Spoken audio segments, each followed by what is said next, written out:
Thanks, and now it's time for me to, let's say, put some of this into the context of the CERN Quantum Technology Initiative, and maybe touch upon a number of more engineering-like challenges in terms of how to make usable quantum technology, especially quantum computing technology, into modern and future computing infrastructures.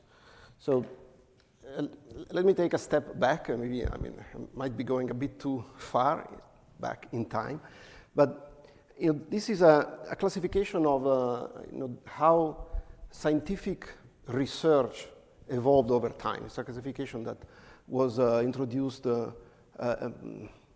informally a number of years ago by Jim Gray. It's based on the way data, experimental method, and mathematical theories evolved over time from the very beginning of humankind, when the human beings started looking at the sky and trying to understand what was happening around them, all the way through modern scientific projects and activities and collaborations today, where everything, data, experimental methodologies, the theories, proven and disproven, and large-scale collaboration, large-scale computing infrastructure converge together to give, to provide the opportunity to communities like the high energy physics community within CERN, but in many other communities that are working in this way today, the square kilometer array, cosmology, astrophysics, medical research. So it's really a different way of working, the evolution until now, something that has been called the fourth paradigm of scientific research. Now, someone is saying that we are not even anymore in the fourth paradigm. We are entering with quantum technologies and the quantum revolution into a fifth paradigm. So in terms of computing, again, forgive me the historical perspective, but even computing followed, of course, a bit this evolution from completely pre-mechanical devices, signs, stones, the abacus, and other systems through certainly an amazing technology evolution until today. We have, humankind has seen a lot of exceptional innovation that has led from the beginning of times to us. Now, one thing that, if you think of this, one thing that in a way doesn't come immediately out is that, apart from the technological innovation, the actual underlying principle of how computing has been done from the beginning of time until now is fundamentally the same. It is based on counting, manipulating physical objects, the fingers or stones or, not physical in the same sense, but still countable objects of bit in a memory register. The way computing has been done, has evolved, and information processing has evolved, is fundamentally based on exactly the same principles. Now, this is not true anymore with quantum technologies, when quantum principles are applied to computing.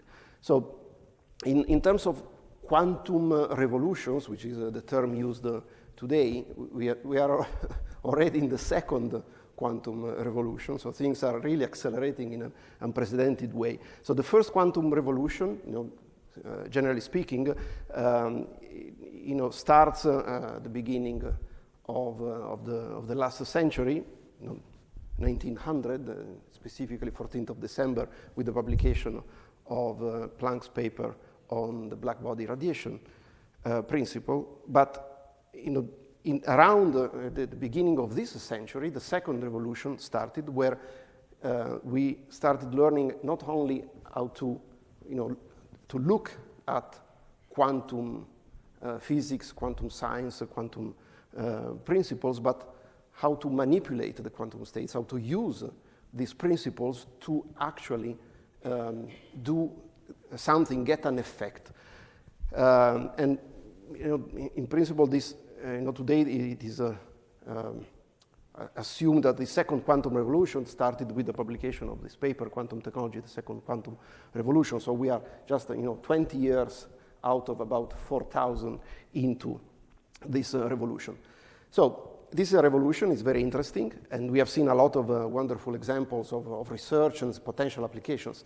But what does it mean to actually use this kind of technology, especially for computing and for scientific research, as we are doing today?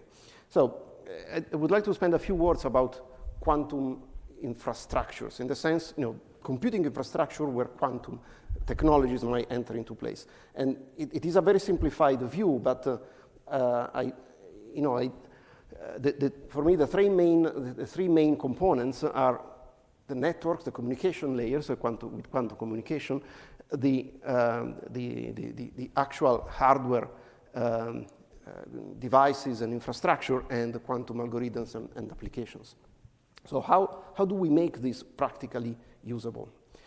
Now, one thing that certainly it's very important, and there is a lot of effort, a lot of initiatives, and a lot of projects going on, is really about co-development and co-design. This is not something anymore that can be done by not only individual researchers for sure, but even individual communities. There is there is a need to cross boundaries from science to engineering and applications, and work together to understand how this future quantum enhanced computing infrastructure can actually bring benefit. So the definition of innovation, so the transformations of idea in something that brings value according to a certain definition. So let me touch upon quantum communication first. It was mentioned at the beginning of the talks today, just to give you a brief practical context. So there are a lot of discussions today about whether quantum computers will actually put in danger our bank accounts and anything we do with encryption and security.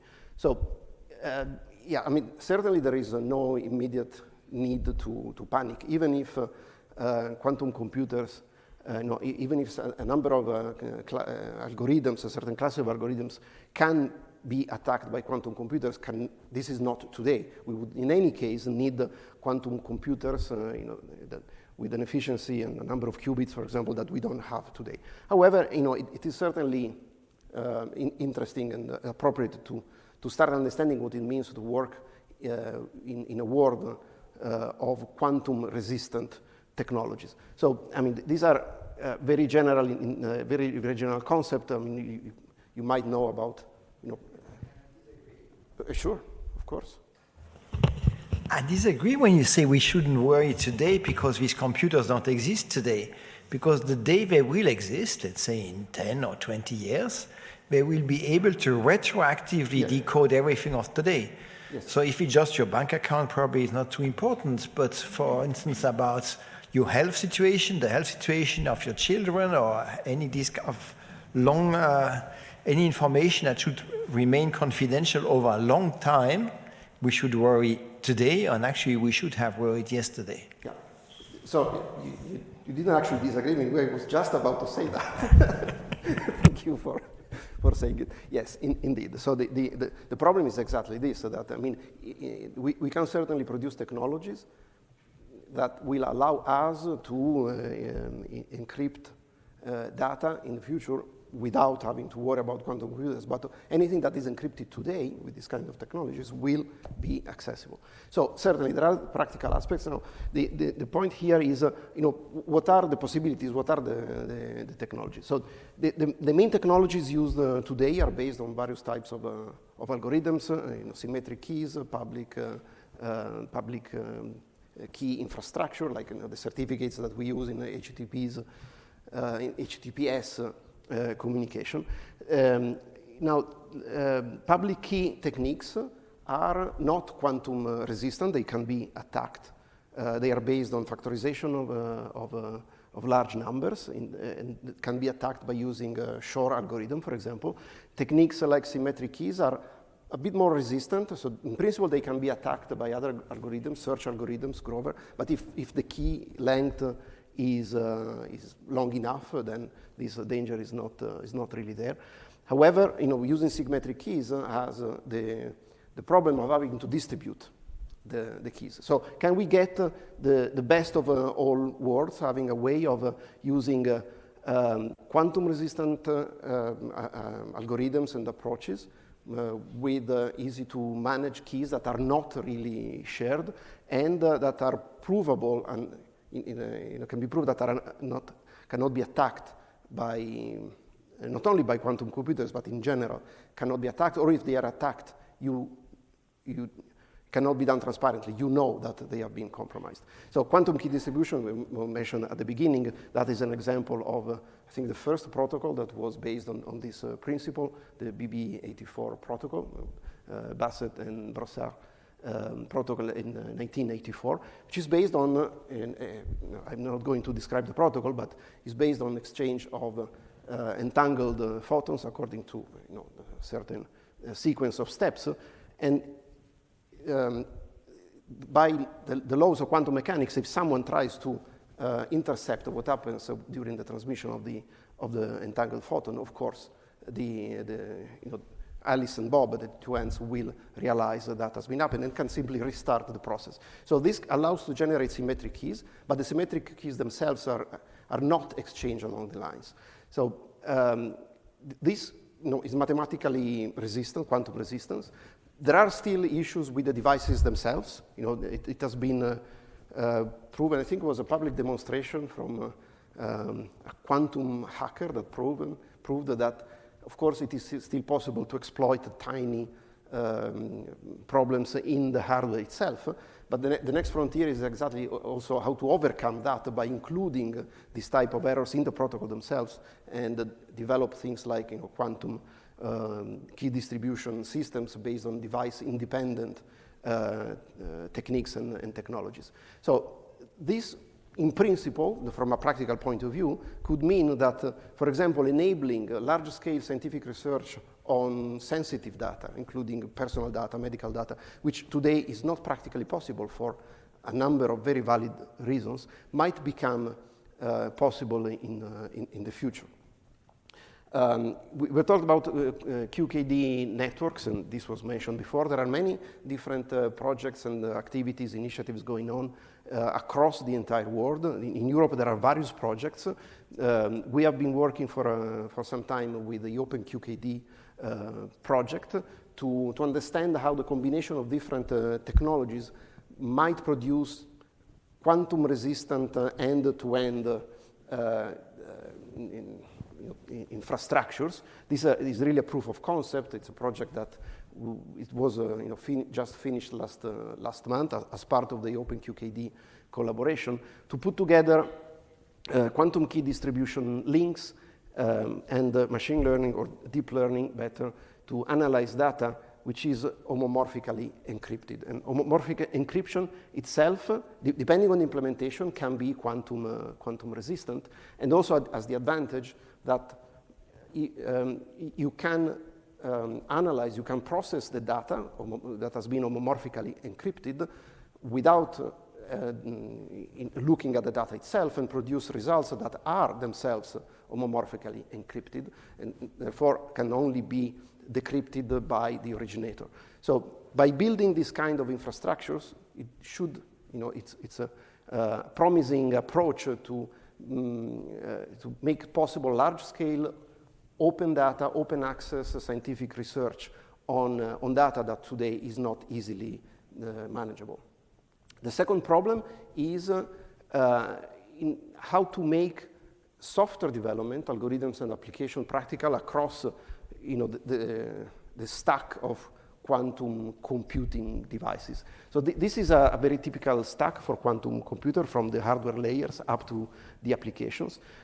Today, of course, in the quantum world, there is not the same level of abstraction and generalization that we are familiar with, that we are used to get from classic infrastructure, especially across classes of architecture.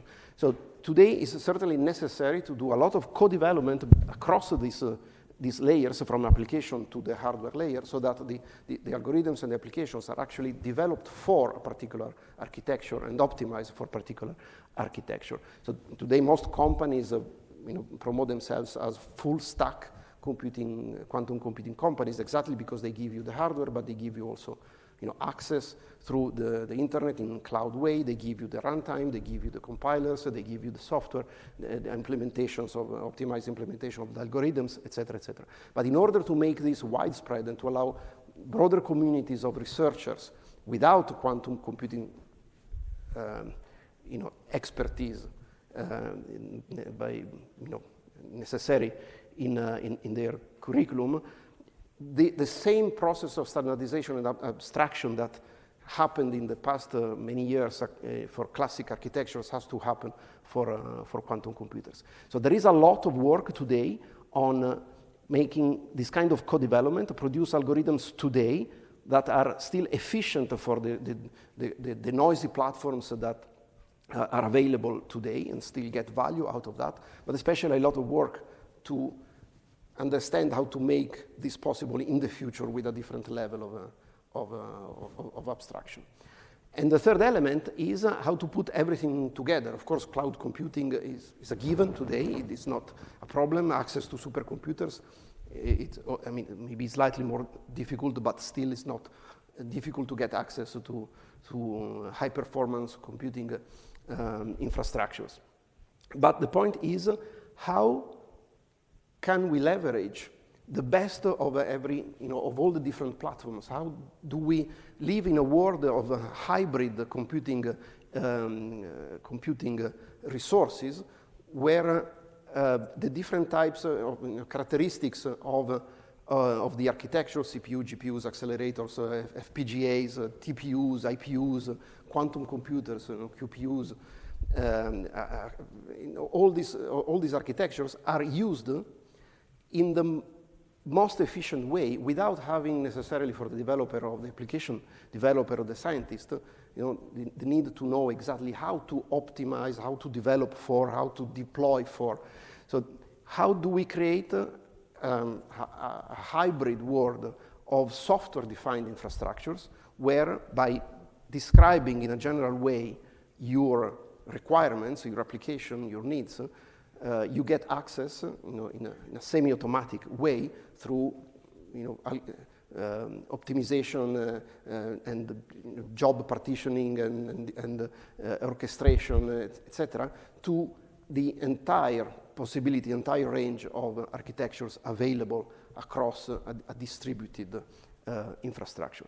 So these 3 points are a bit of the holy grail of the practical applications of quantum, but also in general of modern computing infrastructures. And we are not there yet, but there is a lot of work, and these are the next steps, the practical engineering challenges that we have to overcome in the coming years to make all this, to realize this potential revolution. So in terms of CERN and the CERN Quantum Technology Initiative, this is work that we try to contribute to.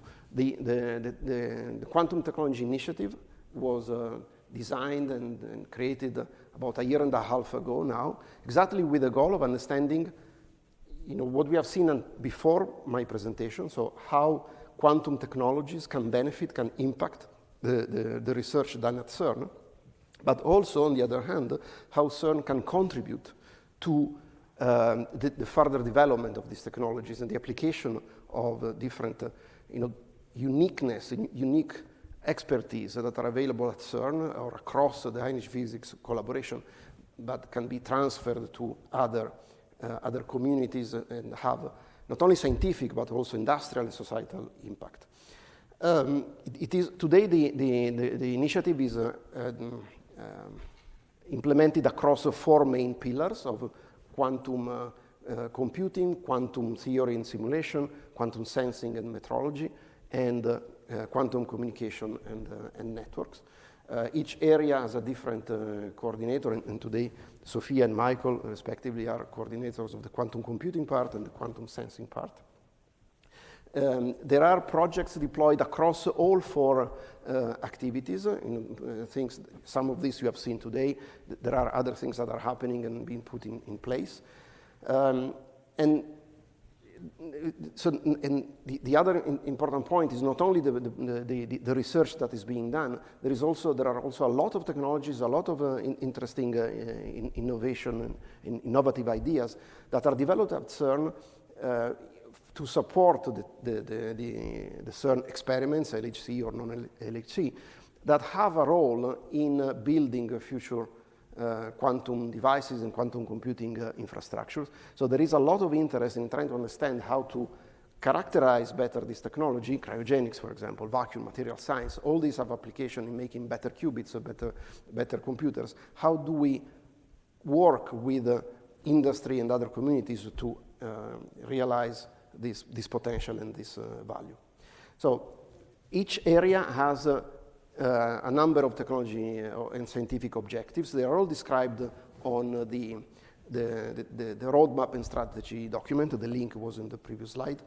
This is work in progress, so any idea, any suggestion, comments, or participation is not only welcome, is certainly necessary to understand how to progress and how to make the investment in technology and science worthwhile in terms of quantum technologies. So this is a sort of ecosystem of the collaboration and partnerships we have today between CERN and the external world, other international organizations, technology providers with whom we have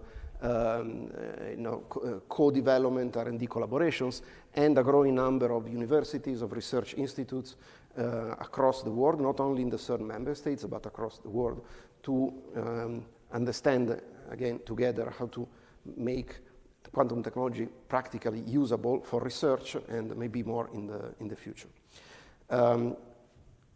It is, the outcome is already quite interesting. Sophia and Michael have shown a number of the outcomes and the projects that we have produced until now. This is a small snapshot of publication in 2021. There are more than 20 projects, a growing number of publications in various level of peer review processing, conference, etc. So this is already producing a tangible impact after only 1 year of activity. But finally, one thing that is important is about education. So the point, something that we have discovered in 1 year and a half of working, is that talking about quantum technologies and quantum computing is not easy across the board. Not only it's not easy even for seasoned researchers in various fields, and certainly not easy for young researchers coming from traditional university. Quantum technology, quantum computing is being introduced in the curriculum of physics courses or computer science courses, but there is still there are wide gaps in trying to understand how to educate the next generations of researchers, of computer scientists or physicists that will be able in 5, 10, 15 years' time to actually use this technology efficiently. So we are also putting in place a number of educational and training activities at all levels, starting from high school up. And in particular, something that was recently launched is a series of colloquia, of seminars, to exchange ideas at very specialistic, from very specialistic level down to more dissemination, technical dissemination level across different communities, building bridges between the high-energy physics community, the computer science community, the quantum technology communities. So also in this case, ideas and participation is certainly welcome. So you have all the information about the Quantum Technology Initiative and what we do on the Quantum Technology website. It's just quantum.cern or quantum.cern.ch.